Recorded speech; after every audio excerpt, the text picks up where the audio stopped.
Assalamualaikum warahmatullahi wabarakatuh. Bismillahirrahmanirrahim. Alhamdulillahirabbil alamin. Wassalatu wassalamu ala asrafil anbiya wal mursalin sayyidina wa maulana Muhammadin wa ala alihi washabihi ajmain. Amma ba'du. Segala puji bagi Allah yang telah memberikan nikmat kepada kita semua, terutama nikmat iman dan Islam. Salawat dan salam semoga selalu tercurah untuk seorang Nabi dan Rasul yang paling mulia, Baginda Nabi Muhammad SAW, keluarga, sahabat, dan pengikut beliau hingga akhir zaman.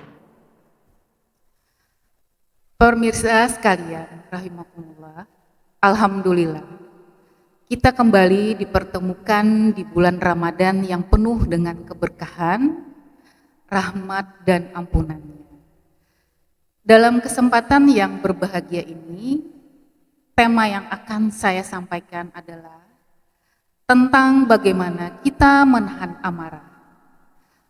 Puasa Ramadan senantiasa melatih umat Islam untuk menahan segala hawa nafsu, termasuk di dalamnya menahan amarah. Rasulullah SAW pernah berwasiat kepada sahabat untuk tidak marah, sebab balasan bagi orang yang dapat menahan marah adalah surga. Jangan kamu marah, maka surga bagimu. Riwayat hadis At-Tabrani. Sebagai manusia, tentu ada begitu banyak hal yang bisa membuat kita menjadi marah, seperti ketika dibohongi, diperlakukan tidak adil, frustasi, diganggu ketika kondisi capek, dan beberapa alasan lainnya. Naluri manusia salah satunya adalah berada dalam situasi yang aman. Begitu juga dengan kemarahan. Marah terjadi sebagai respon pertahanan diri kita dari suatu yang kita anggap tidak aman atau berbahaya. Sehingga dengan marah kita akan merasa lebih aman. Namun itu semua tidak berarti menjadikan kemarahan kita sebagai alasan untuk berbuat hal-hal yang tidak dibenarkan oleh agama. Dalam sudut pandang Islam, amarah merupakan bencana yang dapat merusak akal. Karena ketika hati dalam kondisi lemah, maka setan dan bala tentaranya melakukan serangan. Pada saat manusia marah, maka setan mempermainkan melalui kemarahan itu sebagai anak kecil yang mempermainkan bola. Nauzubillah. Ketika seseorang marah, ada banyak hal yang dapat terjadi. Misalnya, menimbulkan kebencian, permusuhan, mencaci maki, adu domba, perceraian, saling membunuh, hingga perbuatan lain yang merugikan. Oleh sebab itulah, kemarahan termasuk sesuatu yang sangat dibenci Allah dan Rasul. Pemirsa sekalian, rahimakumullah, dalam sebuah hadis yang diriwayatkan dari Abu Hurairah, disebutkan ada seorang laki-laki yang berkata kepada Nabi Muhammad SAW, "Ya Nabi, berikan kami nasihat." Lalu kata Nabi menasihati, "Jangan marah." Mungkin merasa sangat simpel pesan yang diberikan. Lelaki ini bertanya lagi kepada Rasulullah sampai 3 kali. Kemudian Nabi pun menjawab dengan konsisten sebagaimana jawaban yang pertama, "Jangan marah." Dalam sebuah hadis yang diriwayatkan oleh Ibnu Battal mengatakan bahwa mengontrol emosi diri sendiri itu lebih berat daripada mengontrol musuh. Sebagian ulama menyebutkan Allah membuat marah dari api. Nah, apabila orang tersulut emosi, api kemarahan akan membara. Api tersebut meletup sehingga darah yang ada di mata dan di muka kita menjadi tampak. Kulit luar akan menampakkan apa yang ada di belakangnya.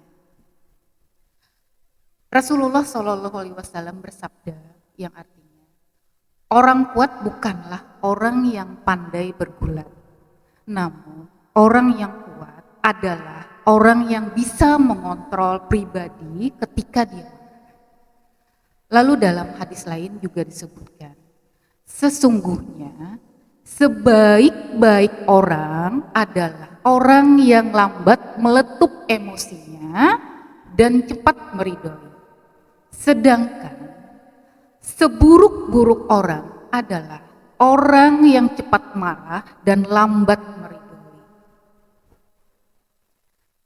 Dalam Al-Quran, Allah Subhanahu wa Ta'ala berfirman yang artinya, orang yang berinfak baik di waktu yang lapang maupun sempit, dan orang-orang yang menahan amarahnya dan memaafkan kesalahan orang lain, dan Allah mencintai orang yang berbuat kebaikan. Para pemirsa rahimakumullah, lalu bagaimana seharusnya menahan amarah? Baik, ada beberapa cara yang dianjurkan Rasulullah Shallallahu Alaihi Wasallam. Yang pertama, membaca ta'awudz. Hal ini sebagaimana dalam hadis Nabi yang diceritakan oleh Sulaiman Subhan. Ada dua orang laki-laki di samping Rasulullah sedang kita berduduk bersama-sama, salah satu di antara mereka mencaci temannya. Kemudian mereka marah dan wajahnya memerah. Kemudian Nabi SAW bersabda, sesungguhnya aku ini mengetahui ada sebuah kalimat yang jika dibaca, kemarahan itu akan hilang, yaitu jika dia membaca A'udzubillahi minasyaitonirrajim. Kemudian yang kedua, berwudu. Rasulullah bersabda, kemarahan itu dari setan. Nah, sedangkan setan terbuat dari api. Nah, api yang bisa padam itu hanya bisa dipadamkan dengan air. Nah, jika di antara kalian marah, segeralah berwudu. Kemudian yang ketiga, Rasulullah mengatakan, yaitu bagi kita yang saat itu dilanda amarah, sebaiknya kita duduk. Dalam sebuah riwayat, Rasulullah bersabda, apabila kita dalam kondisi memang saat itu benar-benar lagi marah, dalam keadaan berdiri, duduklah. Nah, jika masih tidak hilang amarah kita, maka beliau meminta tidur secara miring. Nah, kemudian yang keempat itu adalah diam.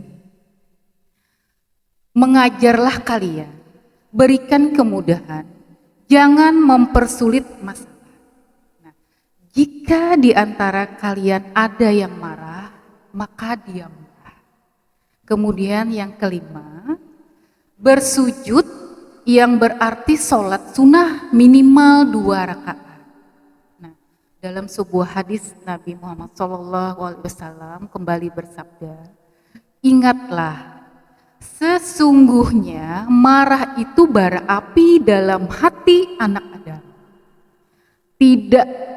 Tidakkah engkau melihat merahnya kedua mata dan tegangnya urat darah di lehernya? Barang siapa yang mendapat hal tersebut, hendaklah ia menempelkan pipinya di tanah atau bersujud atau sholat. Hadirin sekalian rahimakumullah, demikianlah tausiah kali ini. Semoga Allah Subhanahu wa Ta'ala selalu menuntun kita semua untuk bisa menahan amarah, tidak suka marah, dan menjadi orang yang penyabar. Harapan kita kelak dengan menahan amarah ini, semoga kita meninggalkan dunia ini dengan husnul khatimah. Amin, Allahumma amin. Terima kasih atas perhatian, mohon maaf atas segala kekurangan, baik perkataan maupun perbuatan. Wassalamualaikum warahmatullahi wabarakatuh.